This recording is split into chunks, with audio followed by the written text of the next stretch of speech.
Welcome back, guys. Part 2 of this Escort engine repair.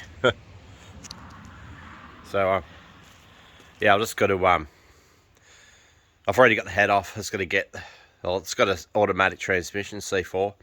So the beauty of these autos is you don't have to go back as far when you pull up the gearbox out. So because the Escorts are so tight, this has got automatic transmission tunnel. I could just push the gearbox back probably about an inch, if that, and then just drop it straight down and get the gearbox out. That way the engine, I've got a crane here, it's in my brother's place, but not like I've got a room for it anyway, but I have to worry about trying to get the motor off the top. Seeing it's only a block, I'll just make a bed under where the transmission is. It's literally just push the motor out and it sort of falls down onto the bed. They're only pretty light, little 4-cylinder, you know. But yeah. Righto, time to get to it. Not keen at all, not feeling it today. Just drain the oil. I'll filter it now and make sure there's no metal in it. I'm getting new big ends and main bearings anyway. Yeah, pull everything apart once you get water in it, that's it. Everything has to come apart. Just use one of these filters, use for spray painting. I don't know how much micron it is, like what it filters out, but it's really good. So what I've done, I filtered the oil, and once I've filtered the oil, I used a bit of wax and grease remover just to clean the oil off the filter. This is what I got out of it. It's just mostly grass and shit. I don't know what the hell, where'd that come from? Weird. But yeah, what I'm looking for, like, a lot can be told just by looking at the oil. You get an idea of what the engine's doing. So if it's got any metal in it, copper, any white metal, you know that something's not good. So yeah, this motor's been on a fuckload of stress, like a lot of stress. So yeah, it's a good idea to check the oil and make sure everything's good. Because if you find crap in the oil, you know that you're not far away from having dramas. But yeah, the oil's clean, so that's good. It runs really high oil pressure. It's weird. It's nothing like I've seen in the older motors, but yeah, now I know where I'm at with that. It's just a matter of pulling it down and cleaning it up properly. I know when I clean this out too, I've got to bloody use wax and grease remover, get it spotless. Got to drain the transmission now. I want to reuse the oil if I can. So I not long changed it. This car took the factory Cleveland 302 out of it. It didn't look like the motor had even been out before. And yeah, drain the oil. Oh my god, never seen nothing like it. Just like metal shavings all through it. Yeah, rooted. Just drain the transmission fluid. It's pretty clean, but I figured when you change the engine oil, you get all of it in one hit, or 98% of it. But when it comes to transmission, there's still fluid in the converter and that. So I figured if I'm taking the transmission out, I'm also draining the converter. Well, it's hard to drain it really. You can never get it all out, but yeah, just give it a complete change, because I know this transmission, it's only standard. It's like reconditioned and it's holding up really well. But I do know last time I changed it, there was a bit of crap in it from the clutch slip, like from the slips, you know, just wear and tear. But yeah, I reckon next few years I'll definitely be rebuilding. I reckon can't take this on punishment forever, but I think the main key important thing about automatic transmissions, you have to keep them cool. Don't let them get hot. So that's why I got a send unit on the sump of the transmission, always monitoring the temperature and make sure she doesn't get hot. That way, yeah, I can just prolong the life of it, because they're good. It's big coin now to get them reconditioned. I'll have to get this one rebuilt in the Falcon hardtop, and yeah, it used to be like this one. I got to rebuild again for like $750, $800 or something. But yeah, the latest quote was like $1,800 or something. Yeah, big coin. So yeah, make this transmission last as long as I can. So next time I build it, I'll probably upgrade it, do stuff to it, I reckon. Just see what they reckon. About to drop the gearbox. So much easier once you pull the head off. You can get access to all the bell housing bolts and have to crawl underneath as much. It's underneath freaking painful, especially when I just turned 46. So this happened. All this happened bloody a day before my birthday. So my birthday, I got up, woke up at 3 o'clock that morning and spent all day on this on my birthday. Yeah, that's commitment. Well, that's what I love doing. I love being on tools. It's fun. 80s music cranking in the background. So So I've got this trolley jack and I welded a plate onto it, and this way I can easily get the gearbox in and out. It goes in level 2. You just got to have good, obviously good solid flat ground. Makes it bloody hard if you don't. I've got that cushion over there to take the impact if it falls or anything. Have it set up. I haven't had one for yet, but yeah, just got to be mindful of it. So here's the Ford C4. So this this bell housing's made by a place in Sydney called Dello Conversions. They make heaps of different bell housings to adapt different gearboxes to different engines. So yeah, there's a massive variety. So in this case, this actual bell housing is listed to adapt the Ford C4 to the Ford Pinto or the Cosworth YB, whatever you want to put in front of it. Any of those two engines. So they're also, the Zetec engine also has the same pattern, same bolts up the same. The only thing that didn't work with me, because this isn't actually made to suit a Zetec. I've had to this when I've tried using the original Escort starter motor, which is freaking massive. I know you can get small ones, but yeah, I had to get this flange, cut it off a Ford Focus automatic bell housing, weld it onto this, and that way I can use the Zetec starter motor. Yeah, so really good. The only thing I probably should have done is helicord these. The threads are easily stripped. I've been lucky with this one. This one's, I've had it for a while, but I've been mindful of it. This isn't the first one I've had. I had one adapted a sleeker 5-speed to the Pinto. Ran that for years. So now, put this aside. I'll have to put it in the shed, I reckon. I don't really want it in here. It's just getting a bit tight. So next will be this engine. It's gonna be fun. Got the engine out. Put jacks under the motor. Just jack it up a little bit. Remove the engine mounts. Yeah, lay rags, that cushion down there, and just let it slowly let it fall down. Falls down to it. Sits on the bed, and you just drag it out from underneath. You nightmare trying to do that with V8. So when you people want to put these Zetec motors in old Escorts, small Fords, this retro Ford sell these engine mounts. Really good. Yeah, it goes straight onto the engine. Bolts up nicely. Adapts. So this style here, I actually got a bonus, mate. I've seen other people, or someone else bought these engine mounts and they had penis and balls engraved into them. Someone taking the piss. But this one here is adapt to what they call a World Cup cross member. So it's got these little eyelets, which are a good thing. They stop the motor moving around. They're way stronger. But on the flip side, yeah, you get a lot of vibrations through the car. It'd be worse if I had my old Pinto. It was shocking. Used to alternators and starter motors used to vibrate themselves loose, but yeah, they're good. I decided to go the World Cup cross member because it's just, yeah, that little bit better upgrade, you know, because run big horsepower. You can also get these to adapt to the factory cross member. So now that's done, I can flip this over, pull the sump off, pull the crank off. Then I'll probably get up onto a workbench. I won't worry about putting it onto the engine stand. I'll do that for assembly. Easy way of removing the sump.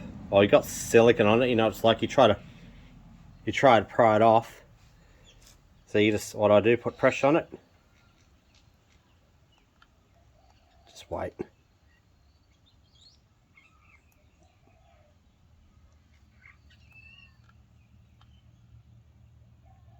won't sit here film the whole lot, but yeah, you can slowly hear it breaking its seal. It's not always good. You jam screwdriver in there to separate it and you actually score it. Not good when you got a leak. Sump off. Oh, this sun's not helping me cause trying to film it, but yeah, what a mess. A lot of people in the UK talk about inside there's your oil pump. So what you get end float, the high RPM, and the actual pump gears, they're not actually, they're not billet, they're just cast. And they just shatter. They literally just shatter because you get end flow. It starts moving and then shuttering, and then yeah, and then they shatter. There's your motor destroyed. if you're lucky, you might just get away with. But it's a massive job to get to that. So in Australia with the Ford Barrows and the Boss 260, 290, some modular motors, we just put billet oil pump gears, and that's what I've done with this. And I remember getting on the Z-Tech and UK forums and people saying, oh no, you run a billet gears, they'll shatter anyway. They don't just shatter, they'll literally just chew the gear, the housing up before they'll shatter. See, I've pulled this apart numerous times. I keep checking it, just be mindful of it, but yeah, I've never had any problems. So that's what they do in the Ford Barrows. They just put billet oil pump gears. So all this is basically a factory crank. I've even got the original mains and big end bearings. It's basically just upgraded the ARP main studs, and then just I got a JE4 JE pistons and Eagle rods. Just got in a combo from America off eBay. And yeah, I've been running like this for about 5 years now. But yeah, that's all you really need to do. They're pretty freaking strong, and this one is so dirty. Some cleaning ahead of me. The block's stripped. Look at the oil coming out of the oil pump gallery. Wow. What a mess. I did pick up on something. If you look down each cylinder, they've got these oil cooling jets. Spray oil back of the piston, or underneath the piston, the gudgeon pin and all that. This one I found at the sump. This end had snapped off. So I don't know how long it was like that for. I checked number 4 piston and it's fine. No problems. It's like, I didn't just do it either. I was in the sump. I wasn't like it just come off and I knocked the pistons out. But $2 grand's worth all that. It's actually gone up heaps now. Might actually be over $2 grand, probably about 2,300 by the time we get it through customs and pay the tax and shit.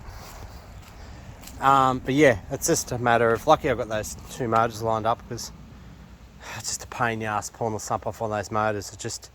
It's not just a sump on them, it's like, I'll have to show you, but it's a mini sump, and then you've got this whole sort of, I forget what it's called, it's like this, I forget the name, but it's like this big aluminium thing that it helps tie the block together and keep it stiff.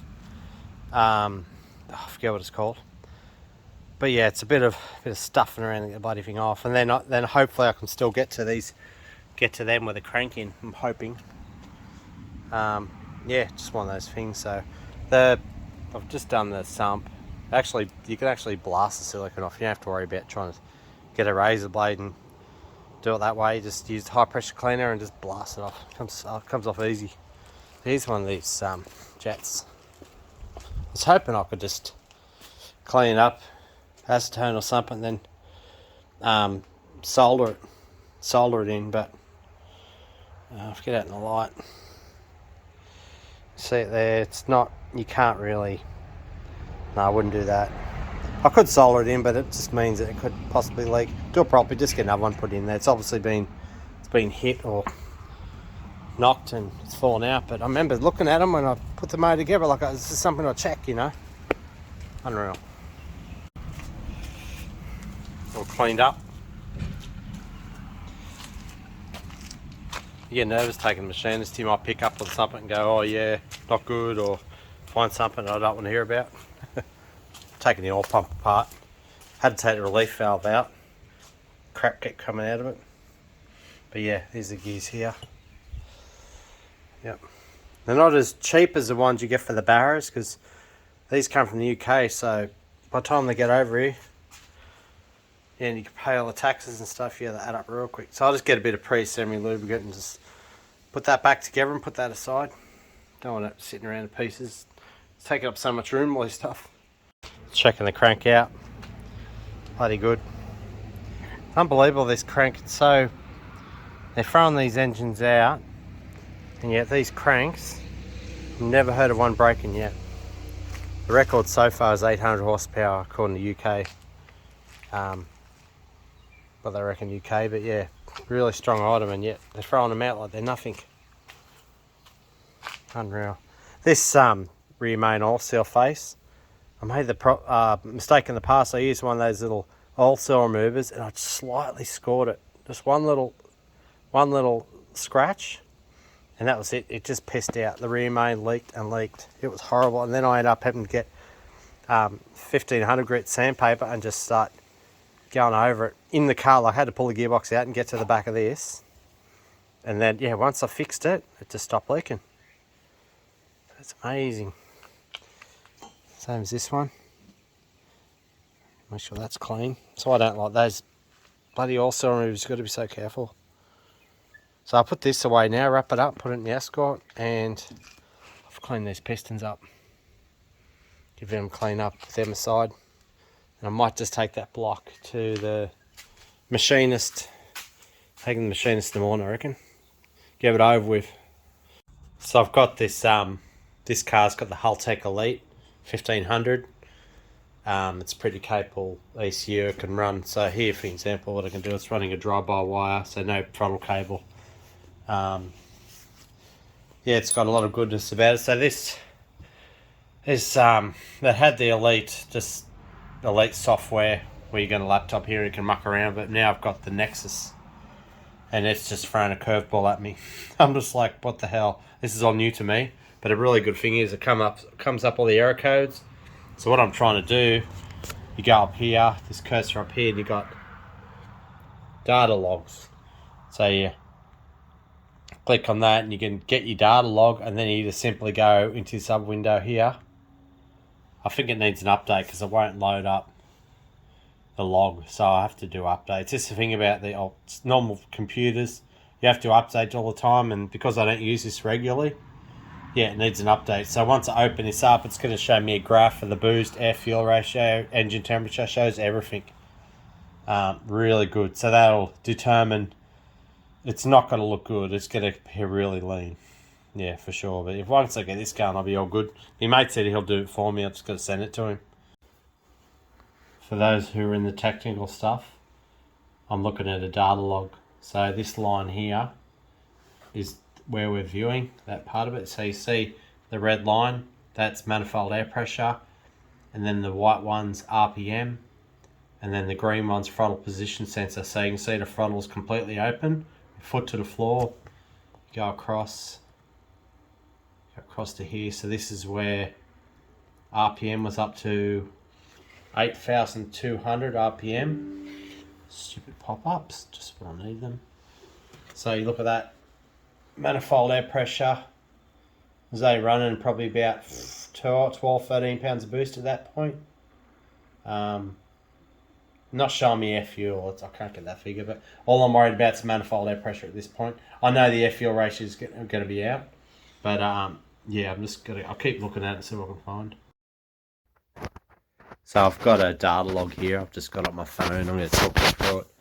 So this stuff is really critical. When you go to race events and all that, you see the blokes, they do a run down and drag strip, and then they get this out and they start looking at their logs to see what, see what happened. You can decide, what you want to do. You're going to pull boost, you give it more boost. There's so many options, but the computer I got in this Escort's pretty damn good, but I'm still learning how to use the thing. So right at this top right hand corner, you got the RPM. So that's in the white. So it's got maximum RPM that it's going to possibly go to, and this graph is 8,500 RPM, but the actual, and then the brackets beside it shows the actual RPM in this data log that it goes to, so 8417. So she revs hard.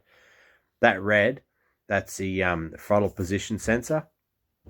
So that's telling me maximum 100%, vice versa, whatever it is, it is at that time what we're reading.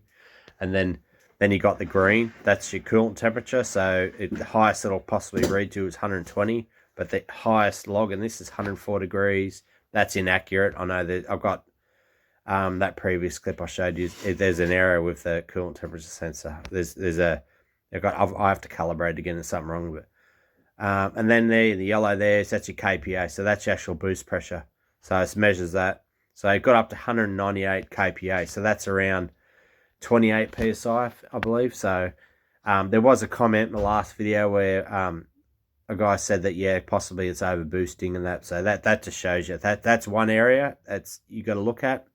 If it's over boosting, obviously that's going to be a nightmare. So now we know in this graph what it got to. So we get out of that. Now go across here. Don't want that video. Get a photo.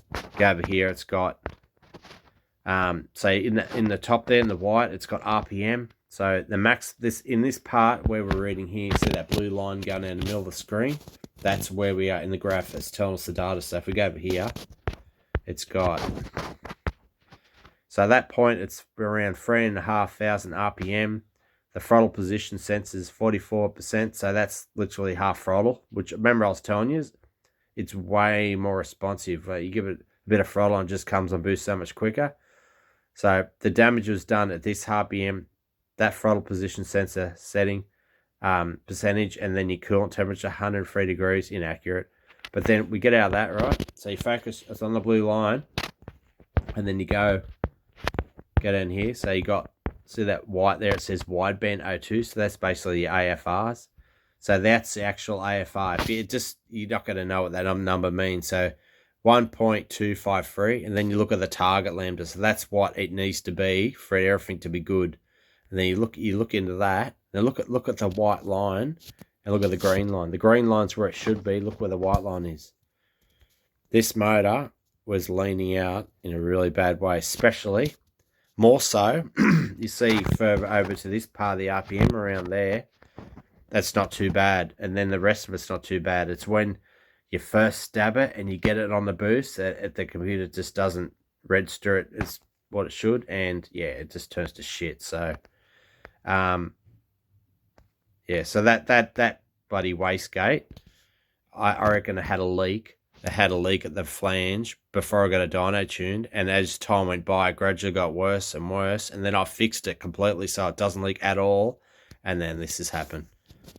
So yeah, what I'm going to focus on now is, yeah, getting the car back together, get the engine sorted, and then yeah, obviously get a dyno tuned again and get this shit sorted. So here's the spare motors, both black tops. Yeah, pretty good, $600. So now I've got 2 alternators, 2 power steering pumps, not that I'll need them, 2 air conditioning compressors, 2 exhaust manifolds, which I used one of them in the past to make a turbo manifold, and it worked really good. So yeah, I don't know no idea the kilometers. I really need to connect me the starter motor up to them, just give them a good turnover, and because I know one of the cars this come out of was running, the other one wasn't. I don't know, it doesn't really matter really. I'm only going to use it for as long as it's got no water in it. I've got to wrap this up, covers over it, and this is where they'll live for now, but eventually I'll build the house I'm building, I'll put them in somewhere safe and dry. So in order to get this motor going, I've had to go onto this Burton site and catalogue here and go through all the bits and pieces I need. Yeah, you can buy blocks, crank, everything.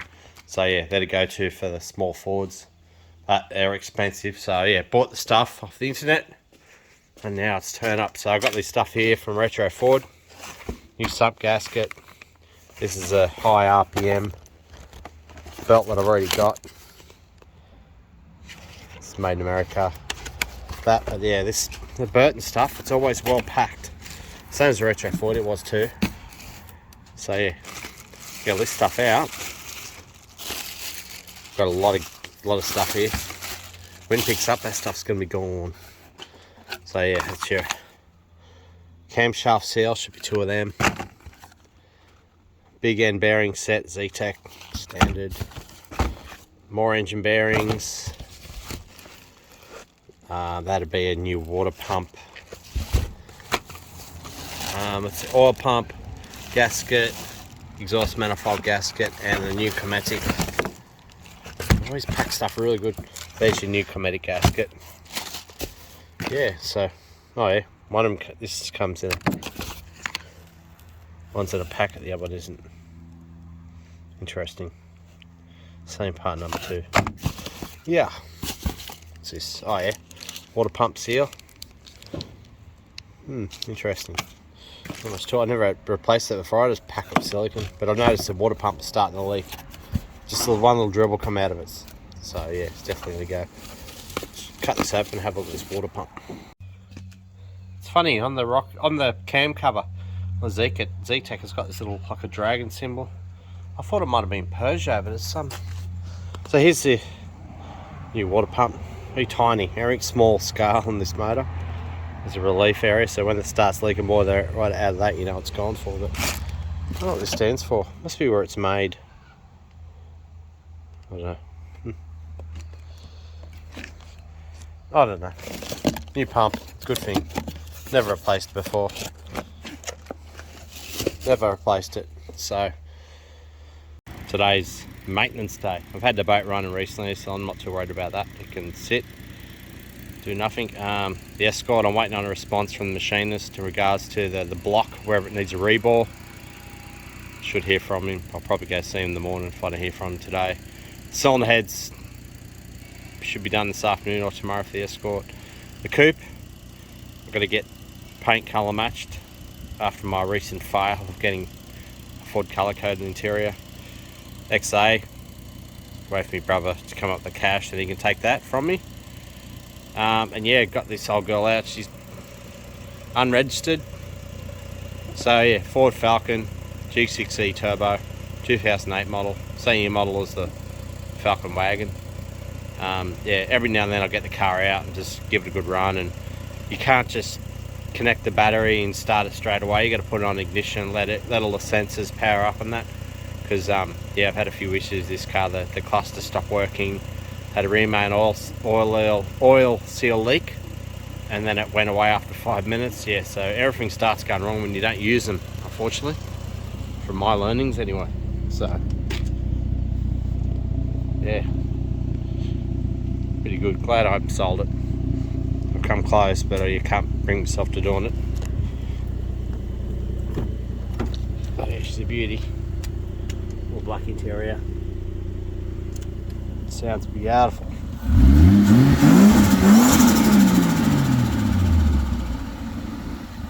You have to put fresh fuel in it, I think. Put the old fuel in it.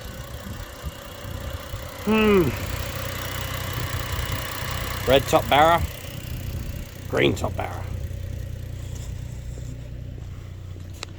So yeah, I've got to get paint matched. I think about going to the panel shop, bringing this bloody dash pad with me, and yeah, go from there rather than trying to. I was going to get a glove box, get a colour match to that, but I'm thinking, yeah, I just undecided. Yeah, I'm thinking this will look better if it's colour matched better with a dash pad, I reckon. 2 weeks has passed. I've just picked up the block from the machinist. We use these specs for the JE forged piston. So that's your material, the type of aluminium. So different types of aluminium have different expansion rates. So yeah, we've just gone the absolute max we can go with between piston and bore clearance. So yeah, come out pretty damn good. So yeah, so put this sucker back together. Can't wait. Also got the cylinder head that got fully serviced. So yeah, it looks like they gave it some sort of mild acid or chemical dipping. Yeah, they went through, resealed the valves, went through all the lifters, made sure clearances are bang on, right? Yeah, so got the pistons. Check them. Shane's checked them and make sure they're alright. I got new rings for him anyway. Yeah, so put this thing back together. Also got this exhaust actuator. So this car, the Escort's really quiet. Being a turbo car, it's not really loud compared to like natural aspirated cars and stuff. But I thought when you go to summits or drag racing, you can't even hear the car running because all the rest of them, or most of the other fellas, got bloody exhaust going off under their cars, and I can't even hear my car. So I thought I'll make this thing sound a bit more sportier. So I got this exhaust actuator kit. So this will be all underneath the car, and I've got the actuator here. I've just given it a test run. So you got this little key fob thing with it. So yeah, at the moment it's closed. Opens it up. So yeah, really good. That'll be great. surprisingly, even with this thing on the car, the engine won't be that loud when it's just driving normal because it's turbo car, but it plugs into the cigarette lighter, which is absolutely useless for me. So I'll rig it up so you won't see it. Yeah, so I got that to put in it. So what I need to do now, I've got these oil sprays that spray in the back of the pistons. One of them snapped off, so unfortunately I have to pull one of these other motors apart, just flip it over and get the sump off it and get one of these. Just trying to work out which motor to start pulling apart. Based on the engine number, I think this one on the right, I think it's the newer engine, but in the day it doesn't really matter. Yeah, so these motors I'm going to have to pull the plugs out, spray WD-40 in the cylinders, turn them over a bit, and then yeah, store them dry store them. Can't leave them out here. My father's got a tractor. I'm going to have to weld up a jig for the back, the hydraulics, so I can pick these up, because they're only a small motor, but they're all accessories and crap bolted on them. They're over 100 kilos. So I've got this sump off, no sludge in it, absolute bonus. So yeah, it appears to be really good. So you see right in there, it's where the oil sprays are. I can easily access. I'll just go through the other three I've got that apparently they look like they're alright. And yeah, I'll just get one of them out of this. But yeah, I'd love to give this motor a compression test, but this motor wasn't running, he reckons, but the car this engine was in was running. So yeah, I don't know why this wasn't going, who knows. But yeah, based on the oil, so far it looks good. Yeah, righto, get on with it. Looking at this motor, I was just flipping it back over and I looked at where the inlet manifold goes on, and I thought water has definitely got in these cylinders. So get onto it now. Damage is probably already done. I know it's going to get a rebore, but yeah, if water's sitting there long enough, no rebore is going to save it. So yeah, I've just got it out here now. I've just got the Z-Tech starter motor, which bolts up. Just bolted up the spacer plate. Took the plugs out. Done a can blowing out of air, but I'm at the point now where I'm going to have to step it up and find other methods. So yeah, I'll try something out. It's not something that you should do at home. I recommend. It's a bit dangerous. This is why men don't live long lives.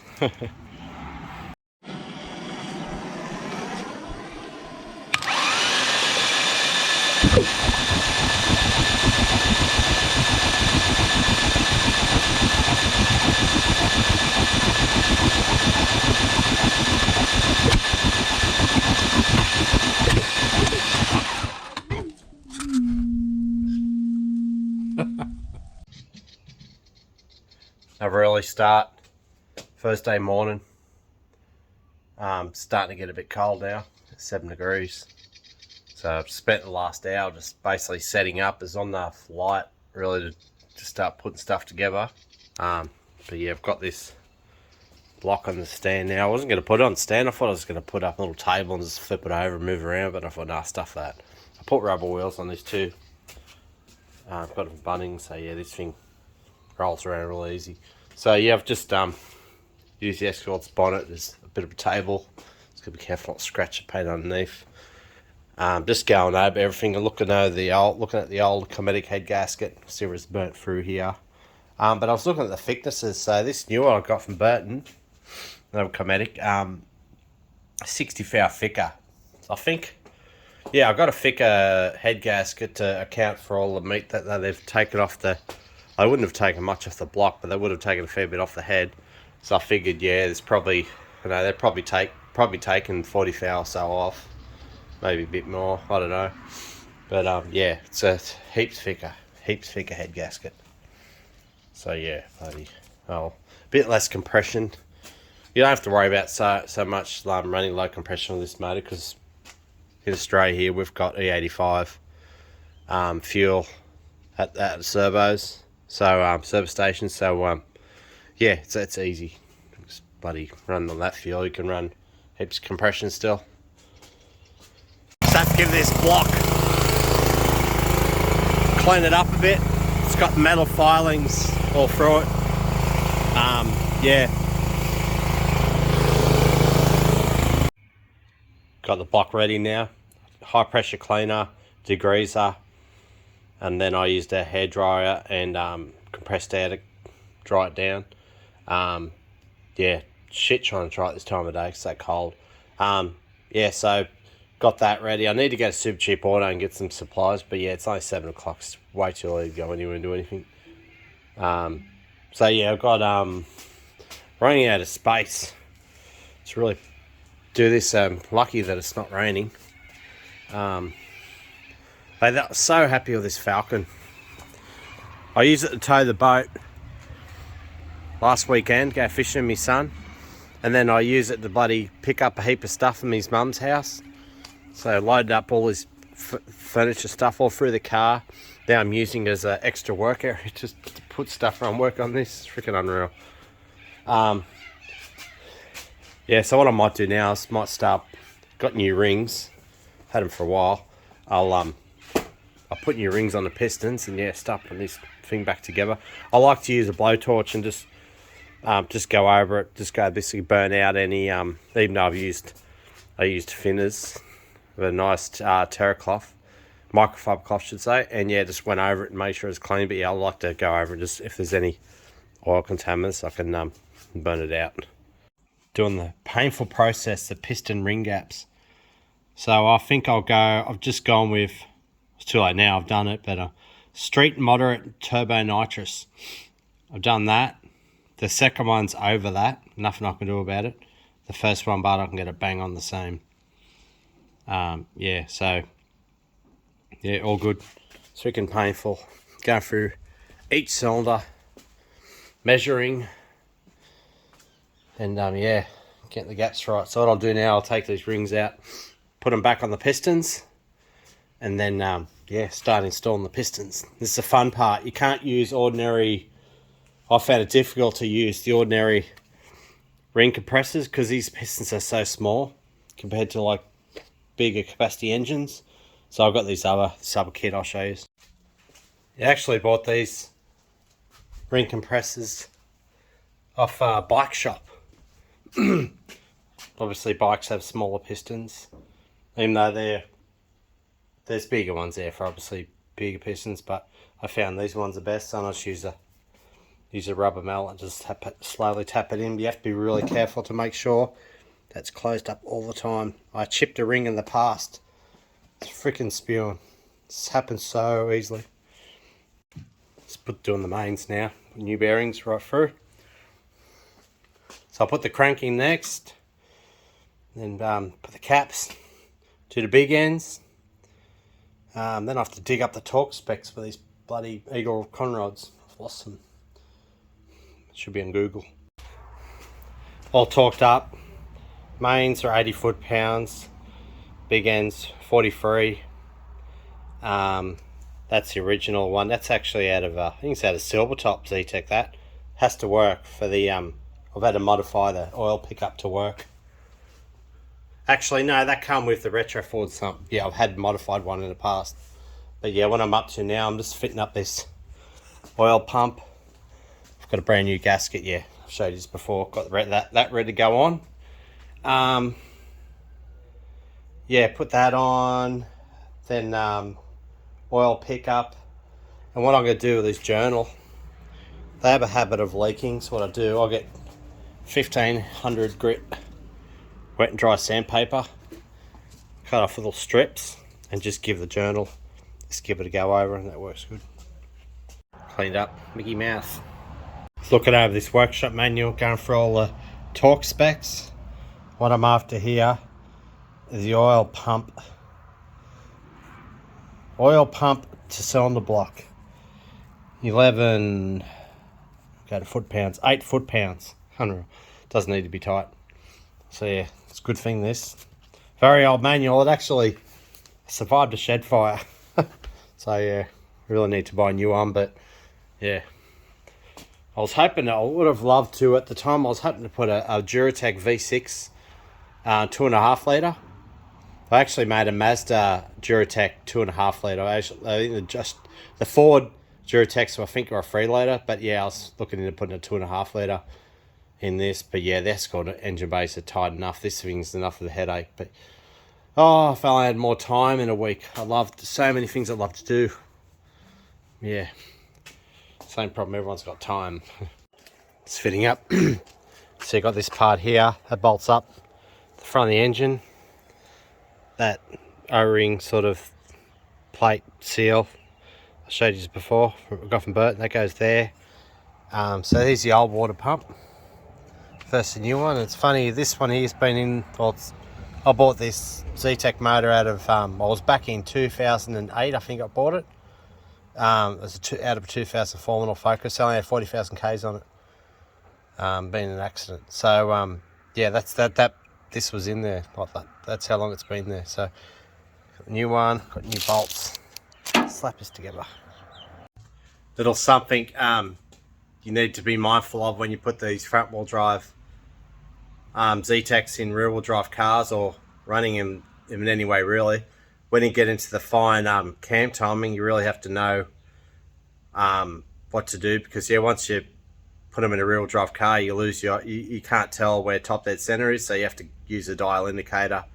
There's different ways of doing it, but I'll show you how I go about it. So if this was in a front wheel drive car, the exhaust side here be facing the front. So when you go around here, you got this, bloody sun's shocking, you got this thing goes in the side here. And the idea of this is so when they change the cam belt, it's a service interval, they take this thing out, you put this in like so, tighten it right up. You have to make sure you get on top dead center before you can do this. You can actually stuff it up. So then, now that's on. So the crank, if you can see up in here, the crank hits that and doesn't move. So then I've got the dial indicator here. See, I've already got this set up, this dial indicator, and as you can see, even this thing in the side here isn't 100% accurate, which wouldn't matter really. Like if it's in a front wheel drive application on a standard Ford Focus, who gives a rat's ass? But then you look at it here, dial indicator's already been set up, so I'll set this up so it goes. Bloody thing's moved, so you can see. Yeah, it's slightly out with the pin there, but it's not critical. So what I'm doing now, I'm going to set top dead center. I'm going to mark it again on the crank where the harmonic balancer goes on. She's bang on accurate now, on 0 there, and I've got the Dremel barrow tip, and I've got right down there. Well, you can see it, but I've put a little mark in the aluminium and part in the wheel, and I've got this permanent marker white pen. It's the best I can get without having a proper degree marker on here. I think you can buy them. You can buy them for these motors, but that's the thing where some of the boys stuff up. They get the aftermarket harmonic balancers, and that's another reason why you have problems with the oil pumps. It throws out the harmonics. So then, yeah, then you start having oil pump issues. In Australia, back in the early 2000s, when they first brought out the 5.4 litre Boss modular V8, yeah, they brought them out in Australia, and then people started playing around with the harmonic balancers and putting aftermarket ones on, and then they started shattering oil pump gears and trying to taking them back to Ford under warranty. No warranty for that. About to fit up this retro Ford sump. So they're a very heavy item, this. But people whinge about them not sealing properly and about them being heavy, but tell you what, I worked in a foundry for around 11 years doing aluminium, brass, bronze, and I could have made these. We used to use sand molds and then yeah, make castings. So when you go to the service station, you see there's big covers in the concrete, MC1000, or in Australia they had them. I've still got them, and yeah, just heaps of. We specialise in mining and petroleum products, so anything with Trelaw on it was made in a foundry here in Australia, but the foundry's since shut down. Like everything else that's manufactured here in Australia, there's not much left compared to what it used to be. So here's a new gasket from Retro Forward. Fitting instructions. So they've stated here that you need to put silicon around, well, this is the rear main oil seal area, oil pump area. So you put silicon on engine side, then the sump side, and then you tighten up the 12 newton meters. And then after 24 hours, you tighten it again up to 22 newton meters. So I could see the point they make there. So people whinge about these sumps leaking, but do they follow these instructions? Who knows? So when the silicon goes off, you tighten up that little bit more, and it just compresses it and gives it that extra bite. But obviously, if you tighten it too much, yeah, it'll just completely ruin the seal, and it'll leak. But yeah, I reckon I'll tighten up the 12 and leave it for probably 8 hours or so, then just pinch it up 22 maybe. I don't know. Yeah, probably. Yeah, I'll get on the car and do it. Once the engine's in the car, I can still access those bolts pretty good. I want to get this engine back in the car today if I can. Got a lot going on this afternoon, Sunday afternoon. I got my son, he's got a chest bug, and he's struggling a bit. So yeah, trying to do this and manage at the same time. So what I've done, I got my engine crane's at my brother's place, and I can't be bothered going over there to pick it up. So what I've done, I've just got this Mk2 with this setup here. Get in there, lower it down, get it in a place. I had to make this jig for the top of it. And I can find it doing it. So, a lot of work, but yeah, it's getting there. Just pulled up, got the engine in. Phone's going blue stick. I started getting on Messenger and I'm on the beers. And before you know it, time flies. We've got like a group chat on Facebook where we talk about summer nats, and mates are getting their cars ready and stuff. So yeah, I need to get this thing sorted. So yeah, I ended up using the bloody winch. I need to buy a block and tackle. It's just not one of those things. I did price them, but I didn't go around and get them on, so I had to use this. Yeah, but I've got the engine back in its home. So these mounts are unreal. Yep. So yeah, they're not tightened up properly, so they're moving around a bit. Start cleaning up, and I'll get up fresh in the morning. I've got night shift tomorrow, but I'll get stuck into it and bloody get that transmission back in. I've got to do stuff. I've got to install a new dipstick. So the old internal part of the dipstick's broken off, so I had to buy a whole new one. I was hoping I could use the new dipstick in this old one here, and yeah, no, it's not going to happen. So I have to replace the whole assembly, which is all right. Do it once, do it properly. Got the cylinder head on. I'm really getting ahead of myself. I'm not filming much because it's dragging on. But I've got heaps done today. I've got the transmission back in, cylinder head back on. Now I'm doing the cam timing. So I thought I'd just do a quick little how I go about doing the cam timing. So all you do here is you've got this plate. It lines both cams up so they're top dead center. Then I've got a marking down there I was showing you before, top dead center, and then I slacken off these cam pulleys so they're loose. They're both on top dead center. And then it's just a matter of you can able to line everything up then and tighten this up so that's tight. So now all I have to do is turn the motor, take the plate off the back of the cams, turn the motor over and make sure it stays on top dead center. Once I'm happy with it, I go ahead and change this cam timing a little bit how it was for performance. And yeah, should be good. I just gave it a kick in the guts. It hasn't got a cooling system, so I can't run it very long. Not that I want to run it. I'm only run it for probably 15 seconds max. I can run it longer, but the idea of this is to know that it doesn't leak. So I've only got like the dump pipe come out of the turbo, so it's really loud. And I'm putting these on because it scares the shit out of me when it backfires, which it did initially. But I think the battery was a bit tired and it was cranking slow and a bit of fuel got in there and started a bit of backfire. But I'll double up and on one of my spare batteries, so I'll end up putting it in this anyway. But yeah, it doesn't leak. There might have been a drop come from the fuel rail. I won't do it again. But I'll start up now and yeah, I'll show you.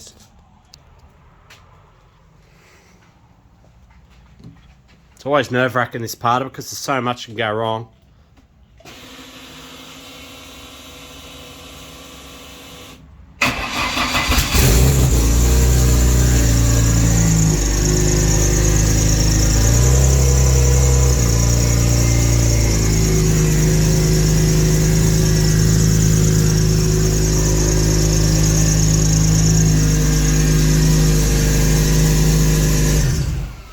That squealing you hear, that's the LS1 pulley and bearing.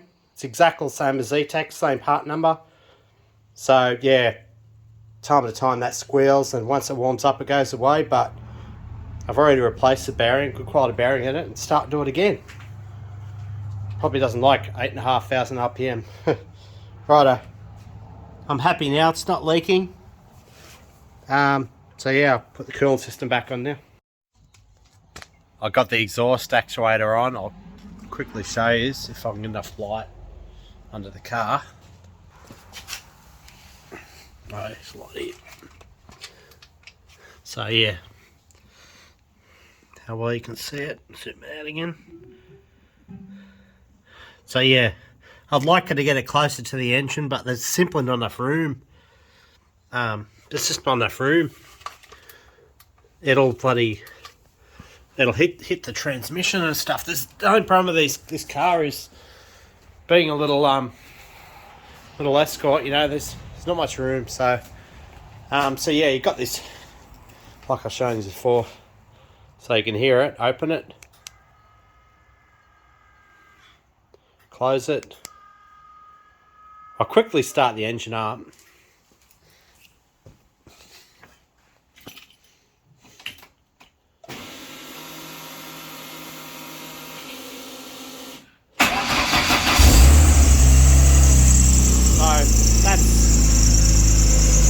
Obviously that's closed. Open it. Close it. Open it.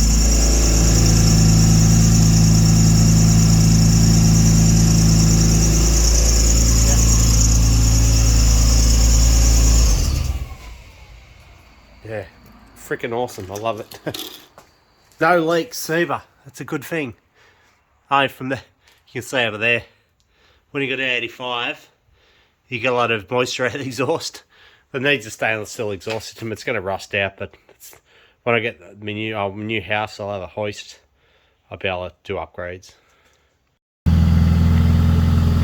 Just got out early Sunday morning, taking my son to his mum's place so he can go work at a cafe all day.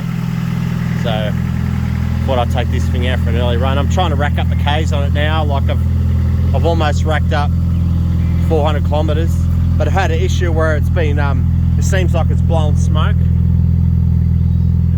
I think the rings are starting to bed in better because the piston, the bore clearance is so wild.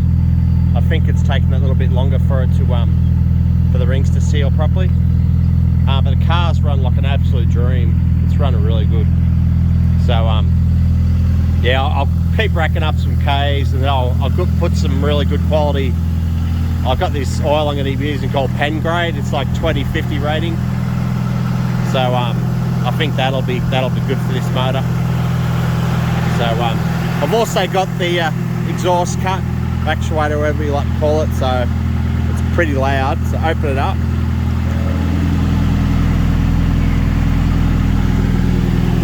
Give it a rev.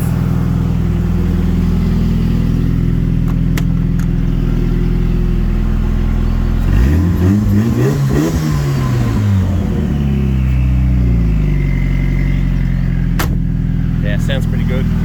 That'd be good for racing and some of that stuff. So we can close it. Yeah, quietens it right down. So let's have a look under the bonnet.